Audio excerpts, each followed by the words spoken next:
तो यह जानकारी आपको जानना अति आवश्यक है दोस्तों। अगर आप एक शिव भक्त हैं, अगर आप रुद्राक्ष धारण करते हैं, तो यह सारी बातें दोस्तों आपको जानना अति आवश्यक है, बहुत ही महत्वपूर्ण है दोस्तों। जैसे रुद्राक्ष किस रंग का धारण करना चाहिए, रुद्राक्ष की भी जातियाँ होती हैं दोस्तों।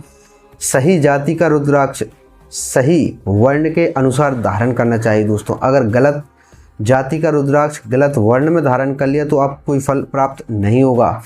रुद्राक्ष कितना बड़ा धारण करना चाहिए, जैसे लंबा हुआ, मोटा हुआ, पतला हुआ, टेढ़ा हुआ, तो किस तरह का रुद्राक्ष सही बताया गया है, किस तरह का रुद्राक्ष धारण करना चाहिए, उस किस वर्ण के व्यक्ति को किस वर्ण का रुद्राक्ष धारण करना चाहिए, बहुत महत्वपूर्ण जानकारी है दोस्तों। और तो और दोस्तों, बिना सिद्ध किए रुद्राक्ष को धारण नहीं करना चाहिए। यानी दोस्तों रुद्राक्ष के विषय में संपूर्ण जानकारी आपको रखना अति आवश्यक है दोस्तों, अगर आपको रुद्राक्ष पहनने का फल चाहिए तो। नहीं तो दोस्तों आपको कोई भी फल प्राप्त नहीं होगा। यह मैं प्रमाण के साथ बता रहा हूं दोस्तों आपको, क्योंकि जो शिव पुराण में बताया गया है बहुत महत्वपूर्ण बातें हैं दोस्तों रुद्राक्ष के विषय में, जो आप बिल्कुल भी नहीं जानते। आप रुद्राक्ष कहने पर धारण तो कर लेते हैं दोस्तों, लेकिन आपको अभी तक कोई भी फल नहीं मिला होगा, ना प्राप्त होगा दोस्तों।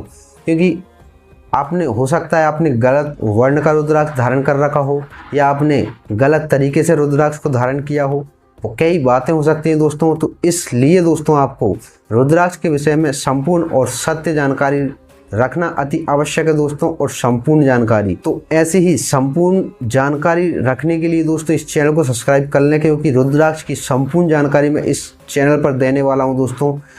एक एक कर आपको सारी वीडियो मिल जाएंगी रुद्राक्ष के विषय में। तो इस वीडियो में दोस्तों आपको यह जानकारी दूंगा दोस्तों कि आखिर रुद्राक्ष की उत्पत्ति कैसे हुई। पहले आप यह जानिए दोस्तों कि रुद्राक्ष की उत्पत्ति किस प्रकार हुई है, यानी रुद्राक्ष का जन्म किस प्रकार हुआ है। तो यह जानिए दोस्तों पहले आप। तो वीडियो पूरा देखिए दोस्तों, और वीडियो अच्छा लगे तो वीडियो को लाइक शेयर कर देना। और ऐसे ही 100% सत्य जानकारियों के लिए दोस्तों चैनल को सब्सक्राइब अवश्य कर लें दोस्तों, क्योंकि ऐसी ही सत्य जानकारी आपको कहीं नहीं मिलेगी, जो पूरी तरह वेद प्रमाण है दोस्तों। और आपको पूरी डिटेल में जो जानकारी चाहिए वही आपको दूंगा दोस्तों।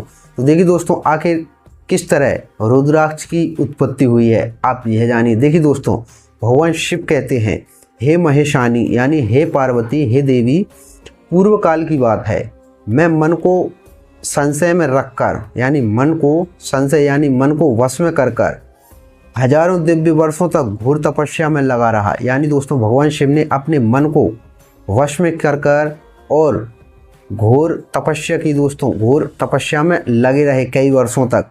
हे परमेश्वरी, मैं संपूर्ण लोगों का उपकार करने वाला स्वतंत्र परमेश्वर हूँ। यानी मैं संपूर्ण लोगों का उपकार करने वाला स्वतंत्र परमेश्वर हूँ। यानी स्वतंत्र दोस्तों, स्वतंत्र का अर्थ समझिए दोस्तों, जो किसी के वश में ना हो, किसी की आज्ञा का पालन ना करे, स्वतंत्र, संपूर्ण स्वतंत्र, जो अपने ही मन का कार्य करे, उसे स्वतंत्र कहते हैं दोस्तों। तो भगवान शिव स्वतंत्र हैं, यानी देवों के देव महादेव जो परमेश्वर हैं दोस्तों, ठीक है। तो वह एक स्वतंत्र हैं। एक दिन सहसा मेरा मन क्षुब्ध हो उठा, अतः उस समय मैंने लीलावश ही अपने दोनों नेत्र खोले। जब उनका मन क्षुद्र हुआ दोस्तों, यानी उनका मन व्याकुल हुआ, तो उस समय दोस्तों उन्होंने नेत्र खोले।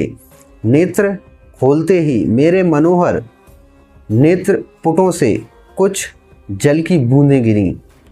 ध्यान से समझिए दोस्तों, जो यह मैं आपको लाइव शिव पुराण पढ़ रहा हूँ दोस्तों, इन बातों का अर्थ समझिए। जो मैं आपको लाइव इसलिए बता रहा हूं दोस्तों, क्योंकि आपको सत्य जानकारी मिले। आप यह ना समझें दोस्तों कि आपको कोई गलत जानकारी दी जा रही है, ठीक है। इसलिए मैं आपको लाइव पढ़कर सुना रहा हूं दोस्तों सत्य बात, ठीक है। जानिए दोस्तों, समझिए। आंसू की उन बूंदों से वह रुद्राक्ष नामक वृक्ष पैदा हो गया। तो भगवान शिव की तपस्या से ही जब उनकी नेत्र खुले दोस्तों, तो उनकी नेत्रों से जो बूंदें गिरी थी, उन बूंदों से ही रुद्राक्ष के वृक्ष का जन्म हुआ था दोस्तों। यानी रुद्राक्ष का जन्म हुआ है, ठीक है।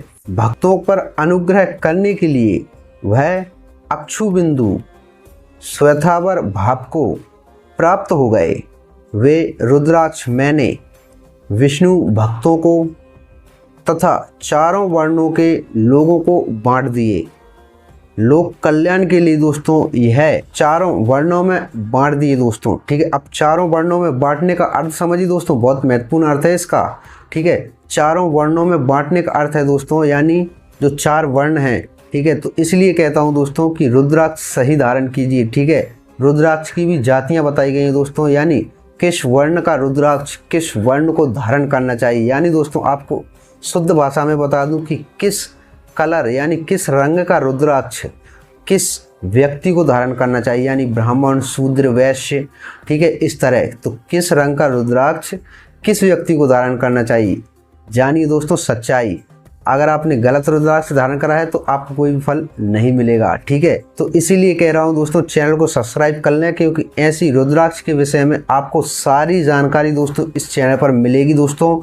और इसके बाद दोस्तों जो भी वीडियो आएंगी सारी वीडियो रुद्राक्ष के विषय में दूंगा दोस्तों, और आपको रुद्राक्ष की A to Z यानी 100% सत्य जानकारी और पूरी संपूर्ण जानकारी आपको इस चैनल पर दे दूंगा दोस्तों। आपको रुद्राक्ष के विषय में कोई भी प्रश्न आपके मन में नहीं रहेगा और आप एक संपूर्ण और पूर्ण विधि से रुद्राक्ष को धारण कर पाएंगे दोस्तों। और आपको रुद्राक्ष पहनने का पूरा 100% फल मिलेगा दोस्तों। रुद्राक्ष पहनने का इतना फल है दोस्तों जितना आपने सोचा भी नहीं होगा, ठीक है। तो रुद्राक्ष की बहुत महत्वपूर्ण जानकारी है दोस्तों। तो देखिए दोस्तों यह छोटी सी जानकारी थी कि रुद्राक्ष का जन्म किस प्रकार हुआ।